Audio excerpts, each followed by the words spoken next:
Hi friends, good morning.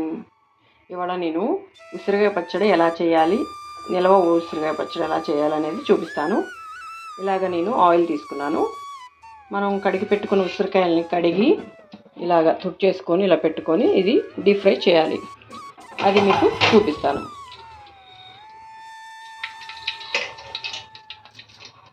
ఇలా కడిగి నేను క్లాత్తో తుడుచుకొని వీటిల్ని కాగిన నూనెలో ఇలా వదిలేస్తున్నాను.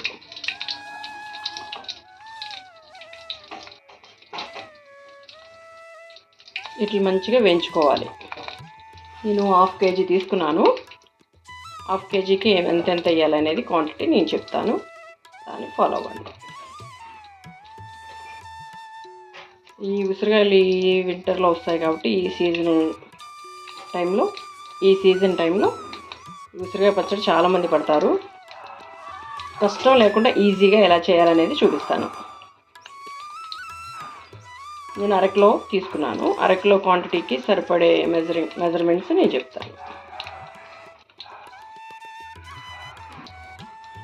అదిగోండి, మీడియం ఫ్లేమ్లో పెట్టి వీటిని వేయించుతున్నాను.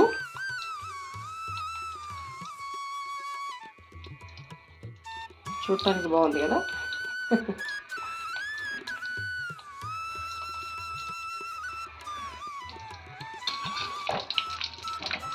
ఎవరైనా ఫస్ట్ టైం చేసుకున్నప్పుడు 1/2 kg అట్లాగా తక్కువ క్వాంటిటీలో చేసుకొని తర్వాత కొంచెం ఎక్కువ క్వాంటిటీకి షిఫ్ట్ అవ్వచ్చు. ఇప్పుడు డైరెక్ట్గా మనమే ఎక్కువ క్వాంటిటీ చేసుకున్నాం అనుకోండి, కుదరలేదనుకోండి, కొంచెం ఇబ్బంది పడతాం. అందుకని ఫస్ట్ తక్కువ క్వాంటిటీలో చేసుకోండి. ఇది ఫ్రై అయిపోయిన తర్వాత మళ్ళీ మిగులుతుంది కదా నూనె, అది మళ్ళీ పచ్చళ్ళలో వేసుకోవడానికి ఉపయోగించుకోవచ్చు. నూనె అయితే వేస్ట్ అయితే అవ్వదు, మళ్ళీ మనం పచ్చళ్ళలో వాడుకుందాం ఈ మిగిలిన నూనె.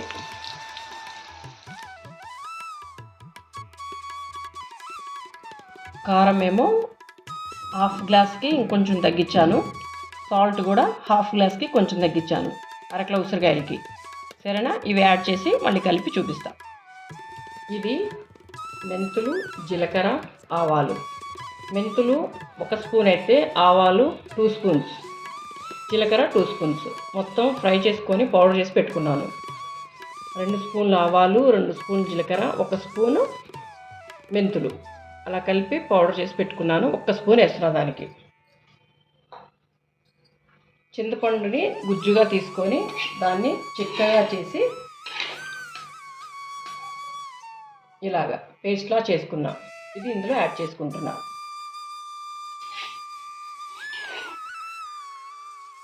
ఇది 100 గ్రాముల చింతపండు.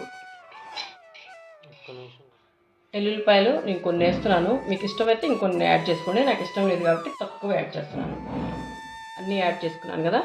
ఇప్పుడు మంచిగా కలుపుదాం.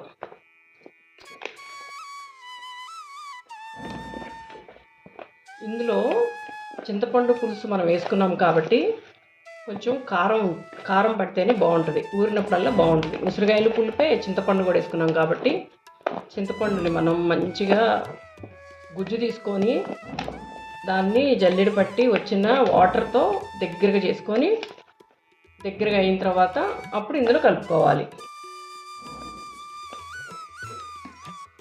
తర్వాత మనం తాలింపు వేసుకున్న నూనె తీసుకొచ్చి ఇందులో యాడ్ చేస్తాం. ఈ పచ్చడికి నేను తాలింపు వేస్తున్నాను.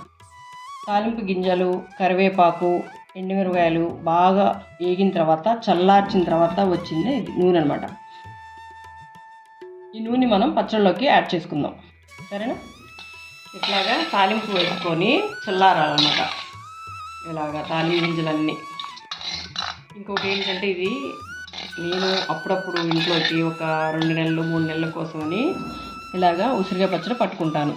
ఇది నా స్టైల్లో అనమాట. మీకు ఎవరికైనా ఈ స్టైల్ నచ్చితే మీరు కూడా చేసుకోండి. దీన్ని ఇందులో యాడ్ చేస్తున్నా.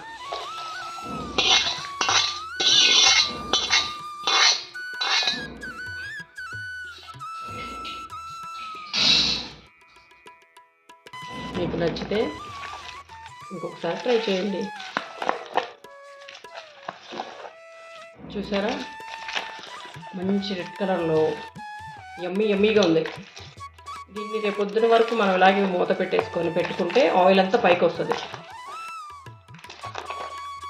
మనకి చింతపండు గుజ్జు ఇవన్నీ రేపొద్దునకి మంచిగా పట్టి భలే టేస్ట్ ఉంటుంది. మనం ఆల్రెడీ చింతపండు గుజ్జు వేసాము, కారం, సాల్ట్, మసాలా. మనం ఇందులో వేసిన మసాలా ఒకటే, జీలకర్ర, మెంతులు, ఆవాలు పౌడర్ చేసుకొని పెట్టుకున్నాం తాలింపు. ఇది 24 అవర్స్ అయిన తర్వాత మనకి మొత్తం ఆయిల్ అంతా పైకి వస్తుంది. గుజ్జు చూసారు ఎంత వచ్చిందో? అలా గుజ్జు వస్తే మనకి బాగుంటుంది, మంచిగా నిల్వ ఉంటుంది అన్నమాట. ఫస్ట్లో కొంచెం చేసుకోండి, మీకు బాగా వస్తే మటుకి అప్పుడు ఇంకోసారి ఎక్కువ క్వాంటిటీలో ట్రై చేయండి. ఇలాగా మూత ఉన్న డబ్బాలు తీసుకుంటే, ప్లాస్టిక్ డబ్బాలు, మనకి ఇలా కలుపుకొని దీన్ని ఇలాగా వదిలేసి చక్కగా మూత పెట్టేసుకొని అలా పెట్టి 24 అవర్స్ అయిన తర్వాత ఓపెన్ చేయండి.